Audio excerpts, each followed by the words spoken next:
All right, we have a very special panel now. Day2 eligibility and other benefits of third country citizenship. This is a very hot topic, especially in this part of the world. And we're very honored to have some very distinguished and experienced practitioners. Our special leader, Mr. Ron Plasko, and please go ahead and introduce the rest of your panel. Thank you so much. Hello, everybody. I'm Ron Plasko. To my left is Tammy Fox-Isitoff, and hopefully you've seen both of us at various seminars and around AILA. There's another face up here who you may not have met, and I'm very honored to introduce the Warren Newfield, who is Ambassador Newfield is the Consul General for Grenada to the U.S., based in Miami, and he will be talking about obtaining Grenada citizenship. And we're going to talk to you about how that ties into the Day2 discussion we're going to have. Fact, if you're a wealthy person from China who wants to invest in the EB-5 program today, it will probably take 10 to 15 years to get into the US. Fact, if you're a person from Vietnam who wants to immigrate based on an investment, it will probably take 5 or more years to get into the US. If you're interested in EB-5 and you're from India, you're from Brazil, there will probably be waiting lists under the quota starting in 2018, and it will be many years before you can immigrate to the US based on EB-5. If you're interested in EB-5 from any other country with no quota backlog, with the processing time delays, it is likely to be at least about 3 years before you're going to enter the US. So we all have clients who either have money or have access to money, are interested in starting a business in the US, interested in having their kids educated in the US, and really the only way they can do it is based on investment. Well, what to do if, other than wait somewhere between 3 and 15 years to be able to immigrate? That's our panel today. And what we're talking to you about is probably the hottest subject in China right now. So, with that said, Tammy, we want to talk about the fact that it is possible, correct, to get citizenship by investment from China, Vietnam, anywhere else, as a means of getting an E2 visa to solve the problems we've talked about. So, first of all, why do people want to obtain third country citizenship? A lot of people may not be aware of how hot a topic is for your clients for various reasons to obtain third country citizenship by investment. You know, one of the reasons people choose to get third country citizenship is the visa-free travel to many countries. And Warren, how many countries does Grenada, for example, offer visa-free travel to? Currently, Grenada is 123 countries, but most notably are some of those countries are usual for visa-free travel to China. Grenada's one of the few countries in the world that's visa-free travel to China, and it's the only one that's a citizenship by investment program that is visa-free. Visa-free to Russia, which many people find very attractive. So currently 123, obviously Schengen as well, and So, I mean, there are a lot of visa, just the idea that you can travel visa-free to all these countries is an incentive to get, for example, Grenada citizenship.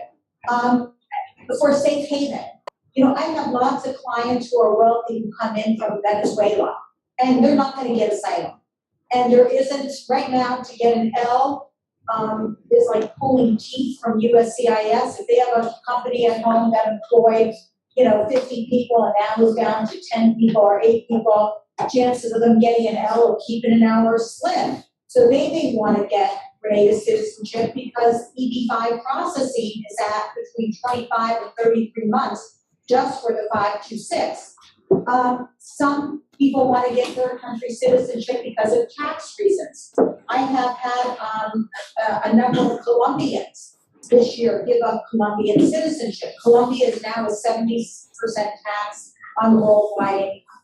And so a lot of Colombian nationals this year are not. What's hot, what's not, Colombian nationals are giving up their citizenship in droves. Avoiding issues with the U.S. passport. I have a lot of friends who travel frequently to the Middle East. they don't want to travel with a US passport to certain countries in the Middle East. They feel much safer traveling with an island passport, something that's going to be less likely to cause attention. Also, for somebody who visits the US frequently, who may not want those Iran or Iraq or Syrian stamps in their passport, they may want a third country passport. Avoiding issues with the US travel ban. I recently got somebody from Syria, an EB-5 visa because that person had a Dominican passport. And not an EB-5, an immigrant visa through EB-5, where without the Dominican passport, I would have never been able to do so. And for somebody subject to removal proceedings. I mean, I have clients who are possibly on the verge of being ordered removed who really cannot go back to a certain country because they will be killed. And for those individuals, you know, acquisition of citizenship in a third country, forget about the E2, is very desirable. For example, St. Lucia, just pulling it, not the worst place to live, you guys, is St. Lucia, $100,000. You know, so somebody's going to be sent back to their death. Pulling a third country passport might be very useful. And one of the other last reasons for getting a third country passport, besides the E2, would be quota backlogs. Look at what's happening with India. Any day now, we're going to see a regulation stripping H4s of work permission. You know, so what is an Indian to do with maybe 10 or 12 or 15 years where their spouse can't work? Well, maybe an Indian doctor would like to get, you know, Grenada citizenship in E2, and then their spouse can work on that E2 until, you know, quota becomes current. So we're going to the next slide. We're going to do what could be a many-hour discussion and compact it into a few minutes. So Tammy has introduced all of the reasons why people might be interested in third country citizenship by investment. Now there are, at my last count, about 10 countries around the world where you can get a passport based on investment. And we want to just, on a brief overview, kind of go through how you look at the different countries to compare which ones make sense. We're going to see that only one of them has a bilateral investment treaty with the US, and that's why Ambassador Neufeld is here from Grenada. But there are other reasons, as Tammy said, why people want citizenship. So the countries range from Malta and Cyprus to a lot of countries in the Caribbean. So, first of all, there are lots of countries where you can get residence by investment, but only about 10 where you can get citizenship immediately. Minimum investment amounts vary from about 100,000 to about 2 million. And again, it's like anything else, you get different things for what you're in effect buying. Type of investment. In some cases, you're donating money. So one-way street, you're giving the money, you're getting a passport. Nothing wrong with that, perfectly legal. In other countries, you're buying property. In other countries, it may be some sort of complicated lending arrangement. In other countries, you might be buying government bonds, et cetera, all sorts of different ways of doing it. Processing times vary greatly, from 2 or 3 months on the short side to maybe a year or more on the long side. In some countries, you have to establish a residence in order to get your passport. In other countries like Grenada, there's no residence requirement whatsoever. Different countries have different tax regimens. In some countries, you may have to be careful about whether you're subjecting yourself to both local and worldwide taxation. In other countries, you're at the very least not subjecting yourself to worldwide taxation. We talked about visa-free travel. Each passport gives you different entitlement to what countries you can travel visa-free to. What family members are included? That's a big difference. In some countries, each investment applies to a person. In some countries, one investment may give you and your spouse and your children and maybe even your parents a passport of that country. So you have to compare each country in that respect. And lastly, different countries do different levels of due diligence and security clearances. Some of them range from very, very intricate and detailed and sometimes lengthy security clearance procedures and others are more cursory. So, Tammy, that kind of is the overview. Now let's get to why we're talking about Grenada. Okay, after, a while back, Ron and I went to a global immigration conference in Geneva.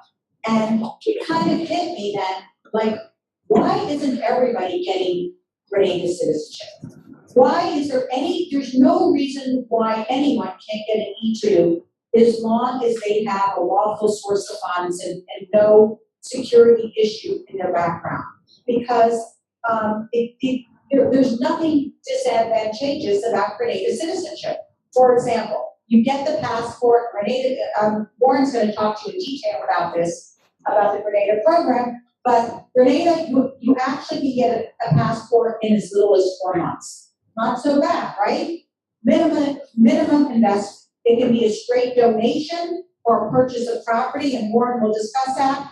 But even with a purchase of property, you can sell the property after a number of years and get your money back. So it's not a situation of an irrevocable commitment of funds. It can be a donation, like I said, a real estate investment. There is no residency requirement. You don't even have to be in Grenada to get it, which has its pluses and minuses. You only are taxed on the income you make in Grenada, which for most people won't be any. Obviously, there's visa-free travel. That's even more generous than having a U.S. passport, because U.S. we need Russian visas, we need Chinese visas. Grenada doesn't. The family members included in the Grenada passport it's very generous, because you can include, parents. You can include children up to 30 years old, Warren? Yes, Under 30, as long as they're dependent on you. And there is a pretty strict, I think in the Caribbean, the most strict vetting procedures, security-wise, and Warren will go into that more. But, having a Grenada passport is certainly not a mark on your character, a negative mark. If anything, you've been very thoroughly vetted to get that Grenada passport. So there are a lot of advantages to having that Grenada citizenship. So we should mention that obviously neither Tammy nor I is involved in selling or representing the government of Grenada, but we do view this as a solution for a lot of our clients from places like India, Vietnam, and China.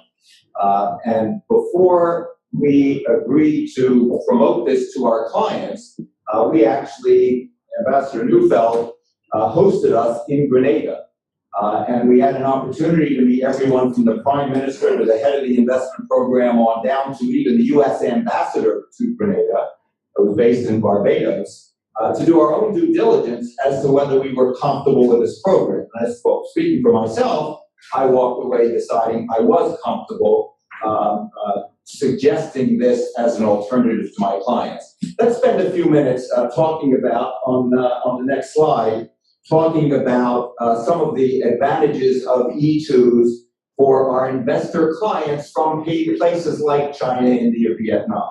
So, number one, it's a 5-year visa with unlimited extensions. So even if my client wants to do EB5, and it's going to be a 10-year wait or whatever, it's one E2 and then one extension, and they've covered the entire waiting period in the U.S. with their children going to school in the U.S. So it can be instead of EB5 or in addition to fill the gap in EB5.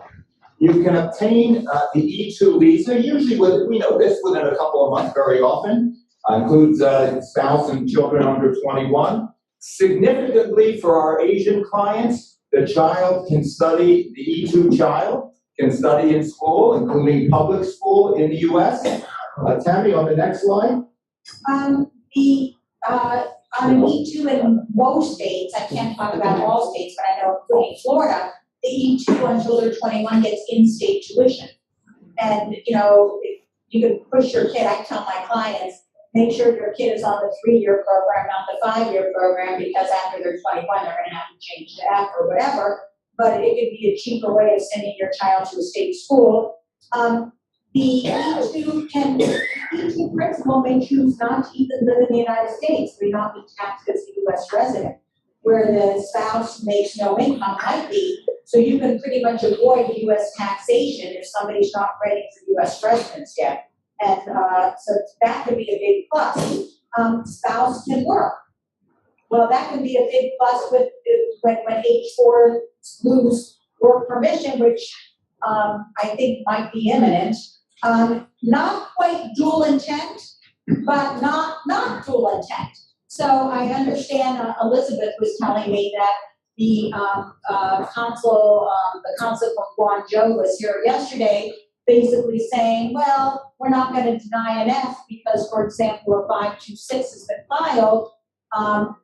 Well, for sure, you wouldn't deny an E then, because an E2 has a better dual intent standard than the F. Again, on if there's any immigrant visa petition you want to write consular process on it, please remember that, never default to adjustment.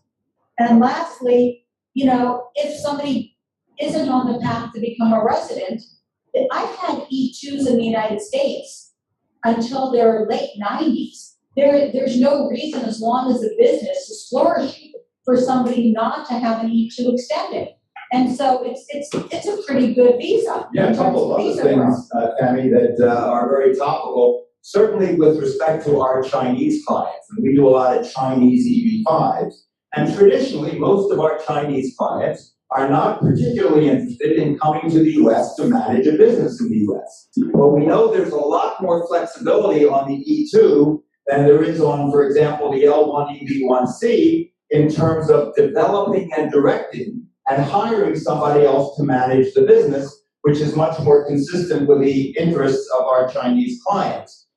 It's 2018. In the world of 2018, being able to apply for a long-term working visa without having to make an application to USCIS is actually very, very good. And the only option available to avoid USCIS is the E2. Again, in Asia, everybody's focused on quotas, EB5 quotas, and they're happy to hear there is no such thing as a quota on E2s. And we're going to talk about this in a little bit, but the E2 investment can be used toward a direct EB5. You don't have to start all over again. If you made a $250,000 investment, you get your E2, you add another $250,000, and you may be able to do EB5. Now, on the next slide, we're going to talk a little bit about comparing the E2 versus the L1 EB1C. So what we're finding in China is that people are, EB5 is not realistic for a lot of people out there. So it's the Grenada E2 option versus the L1 EB1C option that people are considering. And we know now, of course, that EB1 is backlogged in China and India to 2012, which is its own set of issues. But Tammy, wouldn't you agree that the L1 EB1C, in terms of present USCIS adjudication policies, is problematic? Okay, how many of you would rather do an L than an E2? Why? Oh, no, I mean, like, just based off of comfort level. I've done more else. Okay, because for me, if I could go shopping, if I had a choice between shopping at a consulate or embassy or shopping at CIS, I'd rather go to the consulate or embassy today than go to CIS. First of all, I haven't heard yet of the audits for too many approvals of E2s as opposed to audits of too many approvals of Ls, which is now happening at CIS. God forbid you're a generous officer or you happen to get too many good cases because your career is going to be jeopardized. I don't know if people are aware of that, what's going on, maybe this one. Well, somebody mentioned it last panel, but USCIS has started this process of auditing officers who have too many approvals and going through their cases, yes, and second guessing whether or not they should have been approved. And the officer who has too many approvals is going to be under scrutiny. And, obviously, if you're under scrutiny for too many approvals, what are you going to do to keep your job? You're going to deny. Now, I happen to represent mostly public companies, and I am getting a lot of pushback on my Ls for public companies. In fact, I've turned all my public companies into blanket Ls, which can be pretty hard to manage, at least the first 3 years on the blanket L, because everyone expires at the same time pretty much, and it's very hectic to extend those blankets. But nevertheless, to do a regular L now with CIS is like jumping into the lion's den. You're going to get a lot of pushback on those regular Ls. Elizabeth, yeah? Have you looked at the CIS policy visas and all the SAC visas? I'm sorry, I'm sorry. Have you looked about the SAC visas, visas in the US? Could you rephrase the question on the microphone? Yeah, I haven't heard of any site visits on e-visas. Now, I have heard that, and this happens in Florida, where CBP will go into Sunbiz, look at the corporation and see if it's still active. That's not uncommon, and of course, our clients sometimes have very good corporations but fail to pay their annual corporate dues, and that could be a problem at the point of inspection, but that can happen on an L also. So, if I had a choice between a 1-year startup L or a 5-year E, I would pick the 5-year E any day, because the 1-year startup L, you're looking for that extension 9 months into the L, and immigration expects an unrealistic, pattern of growth and hiring of high-level employees that the company may not need yet in the US. And I find my smaller company Ls at the startup phase often bleeding money, hiring people that they don't need, just so they can possibly get that that L extension, maybe because they're not eligible for an E because they don't have the E nationality. 7-year maximum for an L, there's no maximum limit to the E. You can premium process the L, which is an advantage. Of course, you're going to get an RFE. So I don't know if that's more or less illusory, where the Grenada passport application will likely take, 6 to 8 weeks in any, consular embassy around the world. There's no specific investment amount for the E, which is good. But there's no investment required for the L. But the E, if you get the Grenada citizenship and the E investment, you're probably looking at a minimum of $300,000. Now that might seem like a lot of money now when you can do an EB-5 for $550,000, but I promise you something, that period where we can be doing EB-5s for $550,000 is going to be short-lived. OMB published the regulatory agenda, and I don't exactly believe the government timeframes, but they have threatened to raise the EB-5 investment to $1.8 million, and virtually nothing will qualify as a TEA. And when you're looking at much higher EB-5 investments, the Grenada E2 seems a lot more appealing and may be affordable for people who won't be able to afford the EB-5 or who won't have to stand in line for EB-5. Active management, Ron mentioned, versus develop and direct. For somebody who doesn't want to be involved in the day-to-day management of a company, E2 would be preferable. The E2 doesn't require any set number of employees, where trying to get an L extended with no employees or with 2 or 3 employees who are maybe menial employees, you're not going to get that L extended. No way, no how.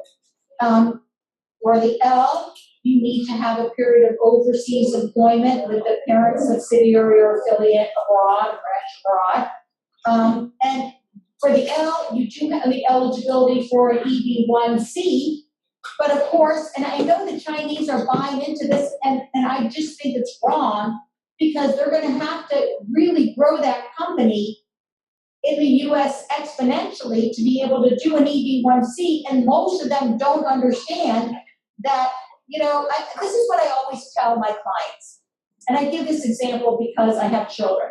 When my kid asks me for $5, I hand it to them. I don't even ask them what it's for, because it's fine, it's a small ask. That's a startup L, so to speak. When you go for the L extension, it's like your kid saying, Mom, can I have $100? Yeah, I'm gonna question them a little, but they're getting 2 more years. Who cares? when you're asking for a green card, it's like when my kid comes to me and says, Mom, I want 5,000. And then I'm saying, okay, sit down, why? Because when your ask goes up, the scrutiny goes up. So, if for people who think that because they get an L, they're automatically sliding into base, a home run for the EB1C, you've got a long way to go. It doesn't translate. And somebody needs to tell Chinese nationals that just even if they get in the door with a startup L, it by no means guarantees them an extension or residence. And they're going to have to really build that US company and at the same time keep that foreign affiliate or branch or subsidiary going and growing in order to even be considered for residence. And lastly, if they set up the E2 properly, and it's conceivable if it's set up in a way that would qualify them for an EB1C, they can have their cake and eat it too, because if the US business grows large enough and the foreign business is still operational, the E can become an EB1C. So, if we could scroll the slides ahead to the one that says hot E2 issues, and while we're doing that, Tammy, can I have $5? I've given you, wait a minute. So, How much money have I given you for ask? You don't have Chinese money? a rhetorical question, it didn't require an That's answer. what I think you owe me about, Scratch that for the record, by the way. We do want to spend a few minutes talking to you about some, if we're going to be putting some of our Vietnamese and Indian and Chinese and Russian and Saudi and et cetera, Brazilian clients, and talking to them about Grenada E2, we should talk about some of what the hot issues are in E2 these days. So on this slide, you'll see some of them that we're focused on. Number one is source of funds. Now, source of funds for these E's is nowhere near as meticulous a process as on EB5, but you still need to deal with that. One of the issues we see on these types of cases very often is the gift. And on gift cases on E2, perfectly fine, but it should be a gift to the person who then has the money and can choose what to do with it, so that it becomes that person's investment. Not that on Tuesday I'm giving a gift so that you can get a green card. We want to say, no, it's a gift, do what you wish, and then I, the investor, choose to invest it in an E2 project. There's a tension around the world, and different councils are different on this. You have to do your homework. There's a concept of you only need to be actively in the process of investing. There's also a concept in the FAM that it has to be a real operating commercial enterprise. There's also a concept that the money has to be irrevocably committed. So how do you put all that together? If I'm going to start a new franchise or a new E2 business, and I'm saying, okay, I'm going to put all my money in escrow, irrevocably committed in escrow, but I'm certain I want to be able to get my money back if the E2 project doesn't go ahead, and I don't want to open the door of my business until I get the E2 visa. Is that okay? And the answer is, it depends on which consulate you're going to. Some will say that's okay, because you only have to be actively in the process of investing and your money's irrevocably committed. And some consul will say that's not okay, because on the date of application, you don't have yet a real operating commercial enterprise. If you're buying an existing business, it's easier to deal with. If it's a new business, it's always safer to have at least some of the money in the business and the doors open. Dual intent issues. Obviously, this comes up a lot in EB5. Tammy introduced the subject. But the key here is, if I'm considering doing a Grenada citizenship and then E2 application, and the person is already in the EB5 process, the first thing I want to do is see the 526. And did they check off that I'm going to apply for a green card in the US through adjustment, or did they say I'm going to process outside of the US? If they said I'm going to stay in the US and apply for adjustment, I've got a really problematic E2, because they can deny me based on the fact that I haven't credibly shown that I plan on leaving the US before I ever apply for a green card which is the FAM standard, right? It's somewhere between the H and L, which is complete dual intent, the B and the F, which is no dual intent. Here, it's okay, and I would say in 90% of my cases, it's okay to have an I-140 or a 526 pending, but I need to prepare the client for the interview to explain that they are definitely, positively going to be leaving the US if they ever get an immigrant visa. And the last thing is, which we talked about already, so I won't go through it anymore, the concept of develop and direct, not requiring active management. So, on the next slide, let's go through, both Tammy and I have, in fact, been involved in a number of our clients who are in the process or completing the process of getting E2 visas based on having acquired Grenada citizenship. Ron, So, yes. before you move to that, could you Yeah. just address Bulgaria, which recently, I think, enacted a citizenship by investment provision, but you're not actually Yeah. considering that because Yeah, I did actually. residency before? Yeah, Diane asked me about the Bulgarian program, and I have studied this a little bit. I don't want to pretend I'm an expert on it in any way, but Bulgaria does have a citizenship by investment program that is likely to take more than a year to get the citizenship. So there's various stages involved in it. And so for most of my clients, when I'm discussing options of getting into the US now, Bulgaria doesn't do that. So if somebody says, well, I'd like to be able to get an E2 visa in a year or two, well, then I may discuss Bulgaria. But that's more hypothetical in my practice. My clients want solutions now, and Bulgaria doesn't give them that. So I did look into that, yeah.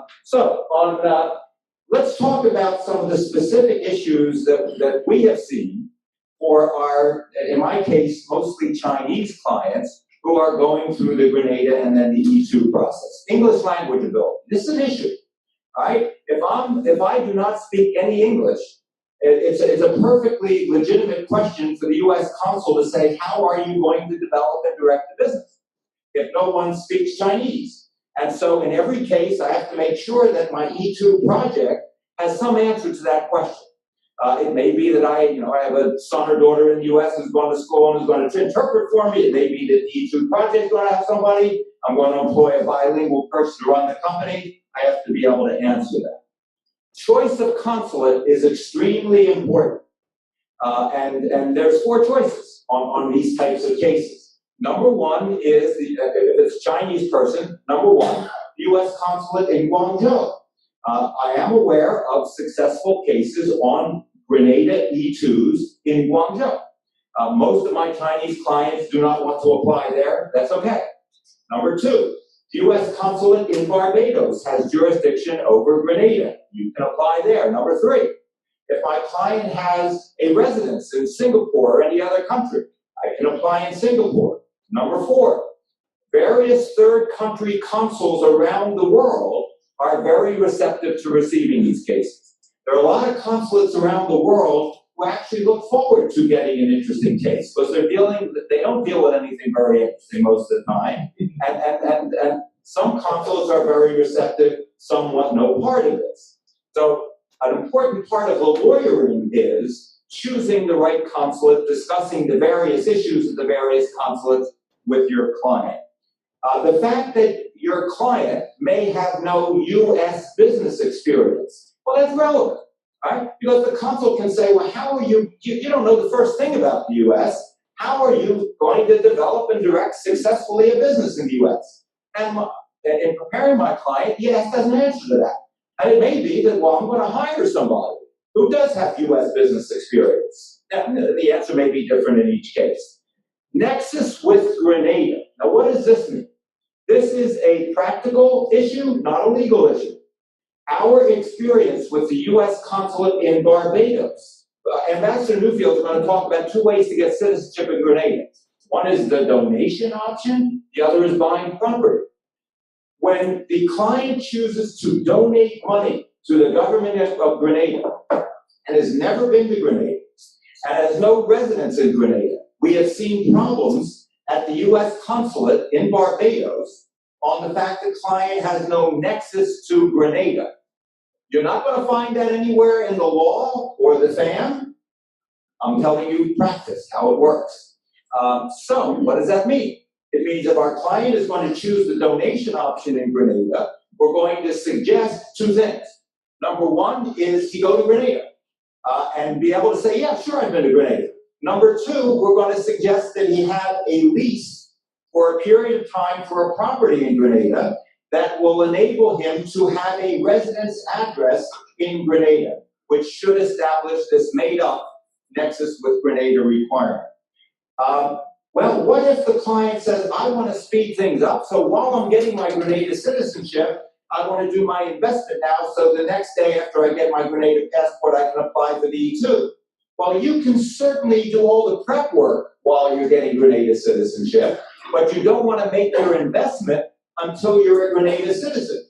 You don't want to be a Chinese person making an investment. At the time you're making an investment, you want to be a Grenadian person making an investment under the Grenada bilateral investment treaty. Wait, I see some confused looks out there. And okay, and the reason why is this: if you make your investment as a Chinese national before you got Grenada citizenship, the mere fact that you become a citizen of Grenada doesn't change your investment to a Grenada investment because you were Chinese when you made that investment. So you have to get the qualifying citizenship first and make the investment afterwards. If you do it in reverse, it's not going to qualify for E2. Got it? Yep. Okay. Couple other things quickly, Tammy, and then I'd like you to get into a little bit of the E2 and EB5 connection. So real quickly, we do see issues with multiple of our Chinese or Vietnamese clients who want to get E2s, want to get Grenada citizenship and E2s through the same business. Is that possible? And the answer is yes. But usually when we're going to do that, we're going to have one make most or all of the investment and be the E2 investor, and then the other preferably be the E2 manager. If they're each making 50% of the total investment and both trying to get in as an investor for a whole variety of reasons, they could both end up being denied. And then the last thing you see on the slide is issues specific to China. I've covered most of them. The one thing I at least want to mention is that there is a China, I'm not by any means advising on Chinese law, but my clients know in China that there may be issues of their ability to be dual citizens under Chinese law. I know that most of my clients are aware of that. The ones that are concerned about that don't go through this process. Many, say, yes, I know all about that, and that's fine. And they go through the process. The only thing I can, my wife do it, and I won't. which is done very often because only one of the spouses needs to be an E2, and then the other one can be a derivative E2 without that citizenship. So Tam, we want to leave plenty of time for Ambassador Newfield, but talk a little bit about comparing E2 and EB5. Okay, well, most of you already know this, but E2 is a non-immigrant visa. EB5 leads to green card, permanent residence, and mandatory U.S. taxation. E2 can be obtained quickly.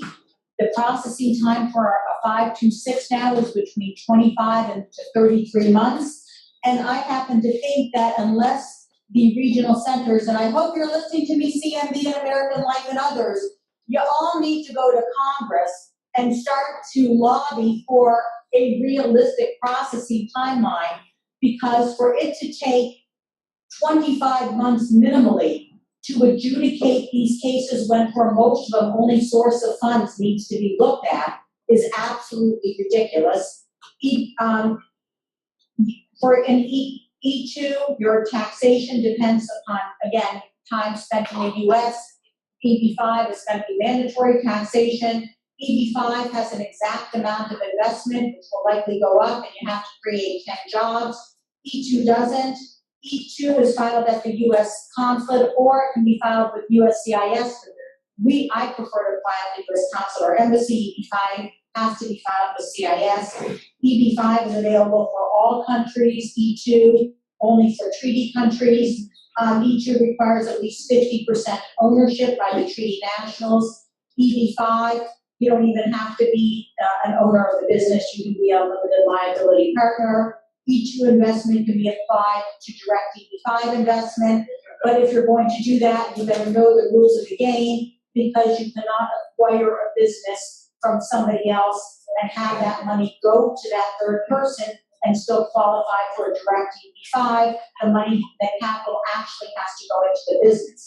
Now, Ron, you want to deal Well, with? maybe let's, I want to make sure we have plenty of time for Warren. Okay. So why don't we now talk, give the floor to Ambassador Newfield, who will talk to us about the issues involved if our client chooses to get Grenada citizenship.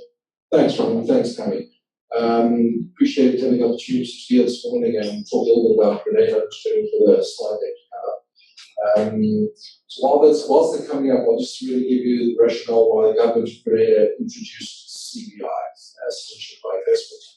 As was mentioned, there's over numerous countries have it. Grenada introduced it really to get investment into the country, particularly for the real estate aspect of it. It's very, very hard for real estate developers to obtain any debt, so they really use the sale of citizenship by investment to complete the capital stack for real estate investment. And the government also uses the donation option to create revenue for the country, which obviously goes into numerous things, education, job creation, etc. So that was the rationale why it was created. A little bit about Grenada. The picture's taken on Granite Beach, ranked by CNN as one of the top beaches in the world, looking across at the town of St. George's. For those of you who are not familiar with Grenada, just a few facts. It's a British Commonwealth country, stable democracy, two-party. Thank you.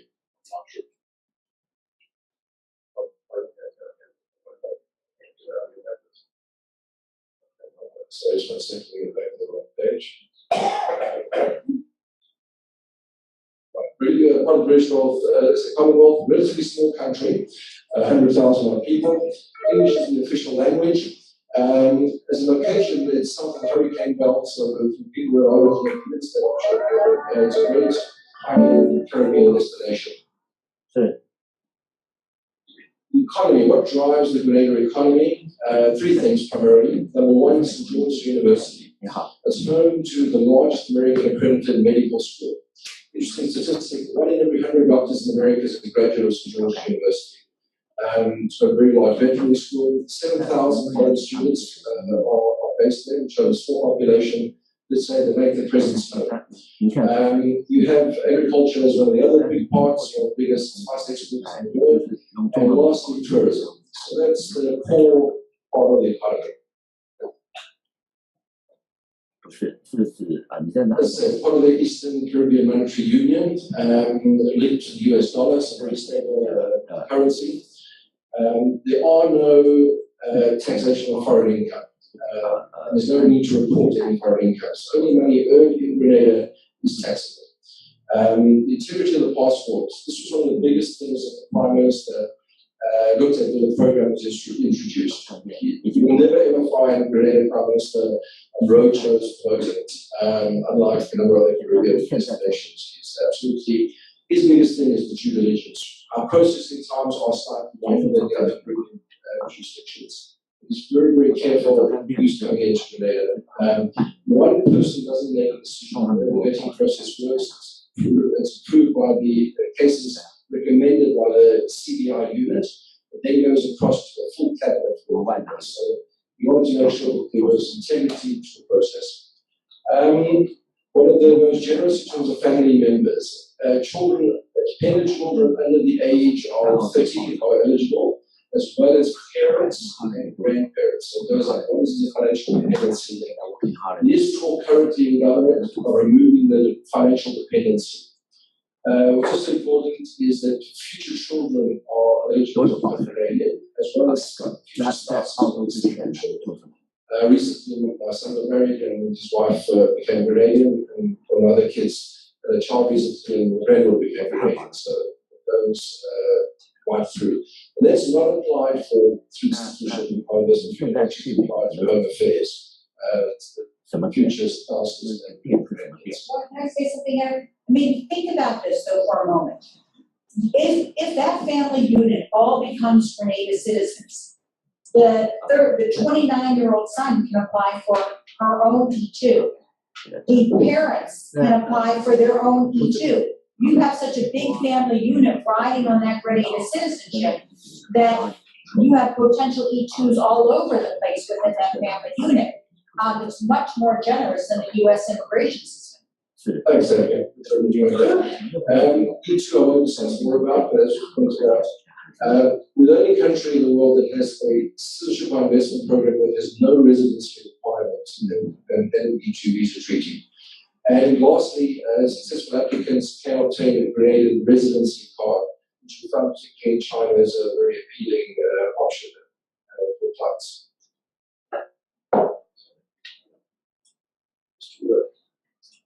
You switch it manually there, please.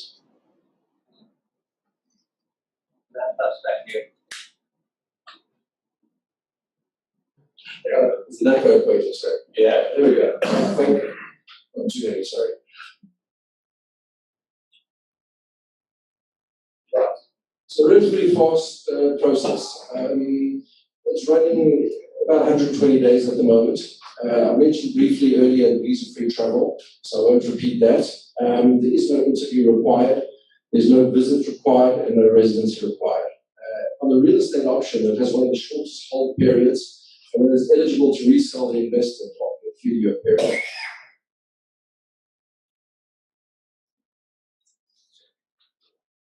We'll get this right, Jeff. We're getting pretty There we pictures. go.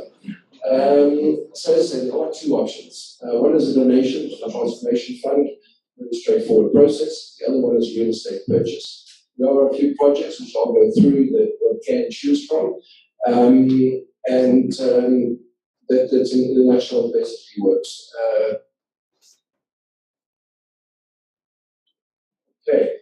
Vetting and security clearances. It's really a multi-stage process that they run through. It's looked at from one is called commercial due diligence. Educational, the person said their schools they're going to, the university they're going to, that is verified. The businesses, lawsuits, etc. are verified. The next thing is a criminal background checks through Interpol and other agencies. And lastly, security due diligence, various terrorist watch lists, etc. So it's quite a comprehensive process. And that's normally the longest part of the clearing of clients. Depending on what part of the world, it really does not exclude citizens from any country. But obviously, in certain countries, the background security clearances take a lot longer than others. I'm sorry, I have the slide deck in front of me here. Basically, the source of funds is an issue, but it's far less than anything you'd be familiar with from the US.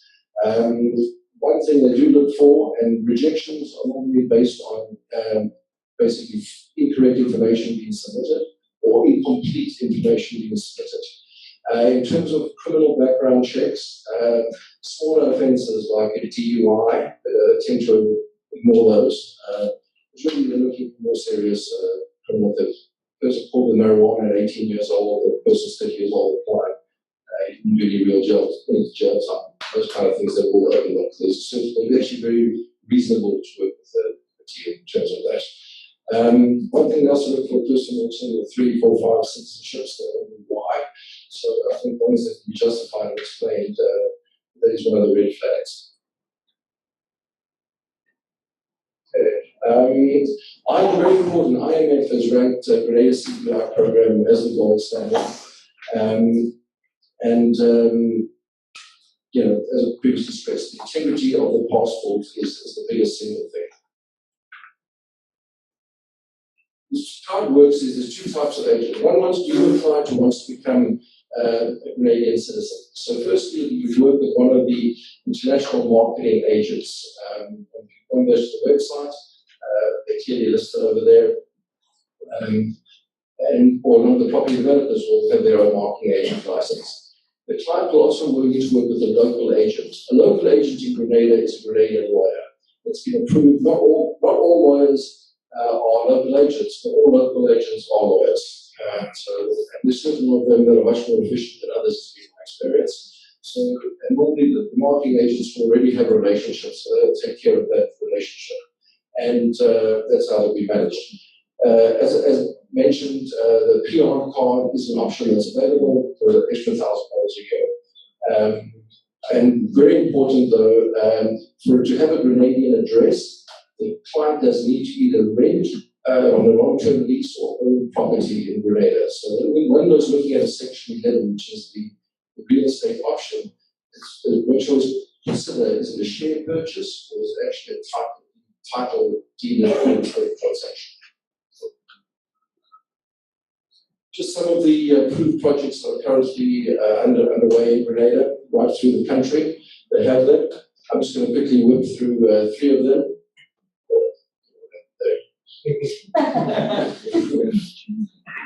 Okay, we'll try. We have a technical problem here.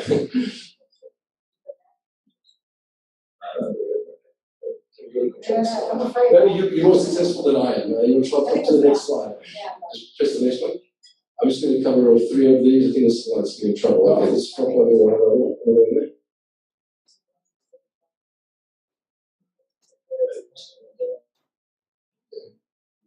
Idea.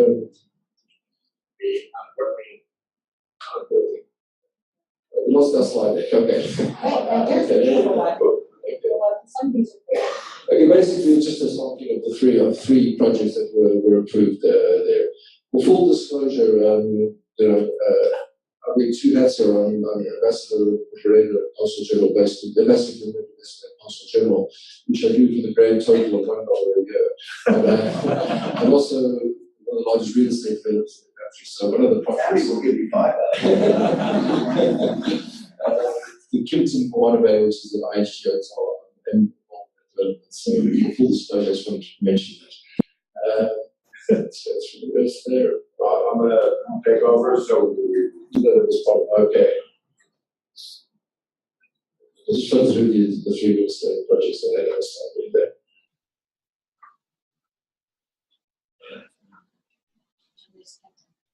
Next one.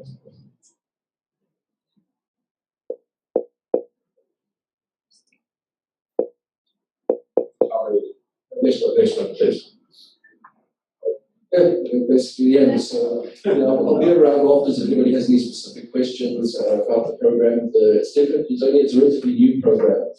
Application volumes are increasing. The score is still close to Ron and Tammy's efforts, and otherwise, messages getting out there. I was just updated in Beijing yesterday, and clearly the people are picking up on Grenada, and so we're actively working as a government to increase our efficiency and processing times and so on. So thanks everybody for the time this morning. we want to give you about 5 more minutes. Okay, 5 minutes for questions, great. Yes, let's try to use the microphone so people that are listening in remotely can hear us. Just restate the question.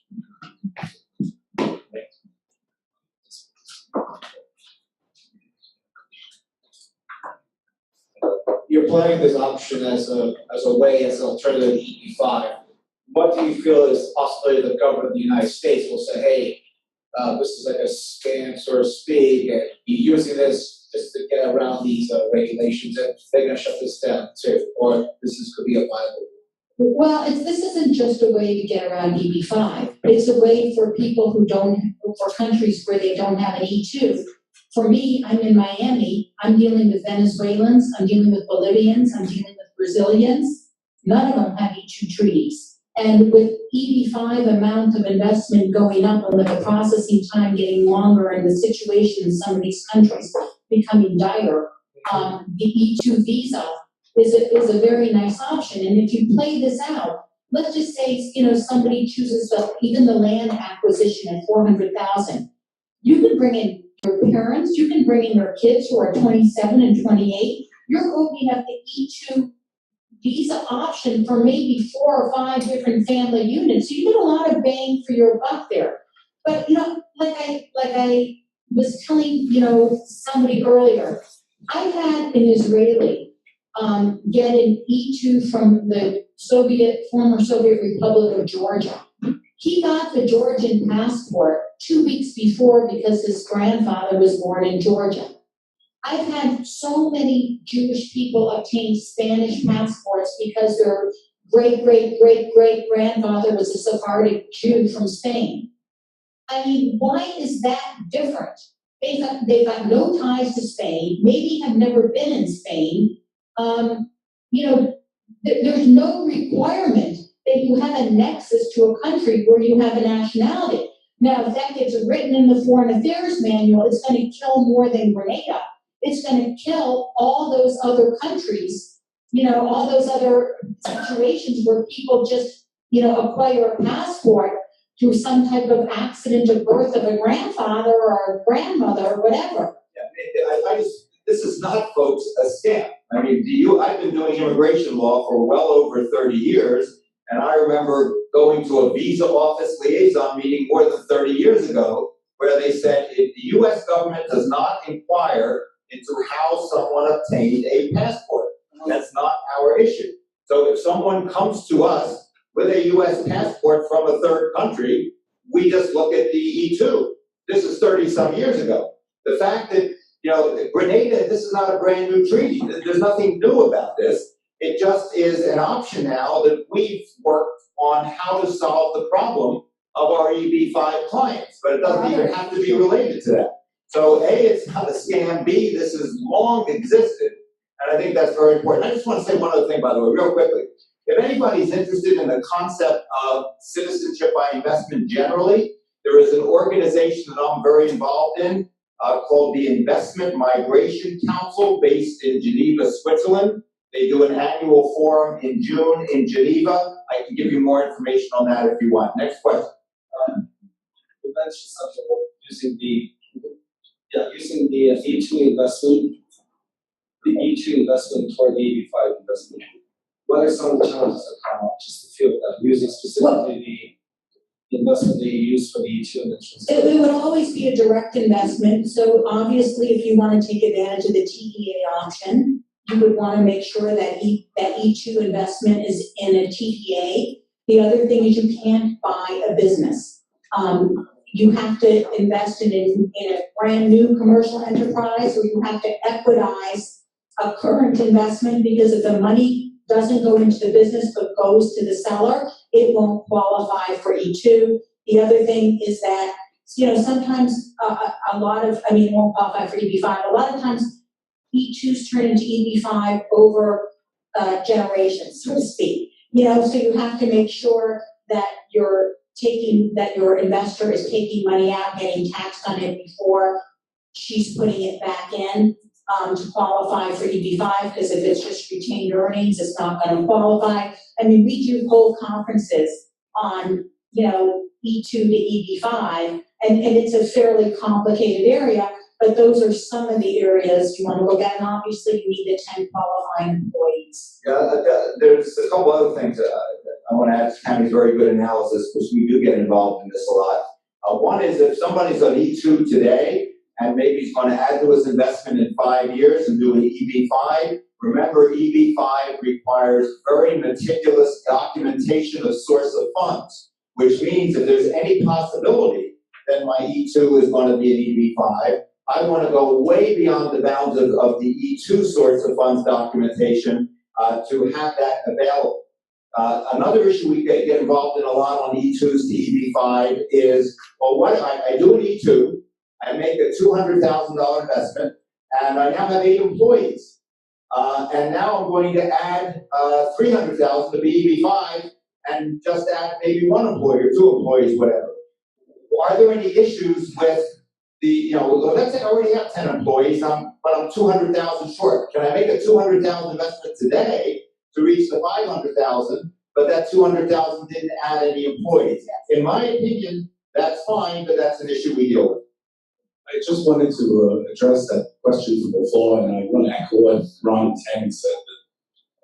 It doesn't, I think that somewhere along the line, some consular officer is going to try to write a memo back to the State Department to say, this is a scam. I just think about the fact that when I moved to Hong Kong in '87, a lot of people wanted alternative passports, and I have been involved in alternative citizenship since '87 to now, 30 years. And whenever I have people that own companies that are listed on NASDAQ, they want to have flexibility for visa-free travel. And the US consulate in Hong Kong at that time, depending on who the consular section chief is, they will raise issues. And Casey and I have been living in this part of the world, A lot of Hong Kong Chinese get Taiwan passport. There's a treaty, as you all know, between Taiwan and the United States. And when Hong Kong people get a Taiwan passport, consular officers say, well, that's not a real Taiwan passport. You're really a resident of Hong Kong. But the UK treaty doesn't cover the British Crown colony of Hong Kong at that time. So I am more concerned, really, when there's a high volume of PRC Chinese. I can see someone in Beijing or Chengdu or one of these cities, some consular officer, just like in the early days of EP5, they don't like the program, they don't like these Chinese with Canadian passports, they could say that, hey, that's a violation of Chinese law for you to have dual nationality. So my suggestion is that if you guys are going to do this kind of stuff, don't go to the consulates in China to apply. I don't like Barbados because I think this business about this nexus to Grenada is ridiculous. But you know, we've all been practicing this for 30, 40 years. That's why I don't do EB5s anymore. The nightmares of 1998 are still haunting me. I still have kind of stuck in that. And that's associations of this, but I love Grenada. I put people there, no worldwide tax, everything that Tammy and Ron says, this has my full endorsement. It's one of the best passport programs. Thank you. Yeah, that's an excellent analysis. Folks, we're lawyers, all right? There are all sorts of problems in everything we're doing now. Many are brand new, created by the Immigration Service out of whole cloth. How many of you have heard of Walsh and Pollard? All right, Walsh and Pollard was a case, it was our case, where on a $15,000 investment, we brought in 900 people to the US. The Immigration Service said, this is fraud, this is a scam. The bottom line is I'm a lawyer. I took it to court, we won. Walsh and Pollard is written into the Foreign Affairs Manual. $15,000 investment can be substantial. The point is, yeah, any stuff we're doing to try to come up with creative solutions to the many problems that are out there may be challenged by the government. That's just the beginning, that's not the end. As lawyers, we're going to fight back, and if we're right under the law, ultimately we should win. Yeah, the other thing I just want to end this with is, you know, I've been practicing 35 years. I know you guys are all looking and saying I'm not 35 yet. You're improving with age. Like my wife. 5 years of that was as a prosecutor with the US government. I've never seen things so bad within the agency as they are now. And it's gonna take, this is not gonna go away in my years of practice. This empowerment to deny is going to last for the next decade, likely for the rest of my practice years. So anything that we can think of outside the box to provide alternatives for our clients is a viable option right now, because, and kind of, the front door is shutting. Now you have to look at climbing through the upstairs window, and as long as there's a legitimate alternative, you've got to look at that, because it's certainly getting much more difficult to deal with USCIS. Thank you for your attention.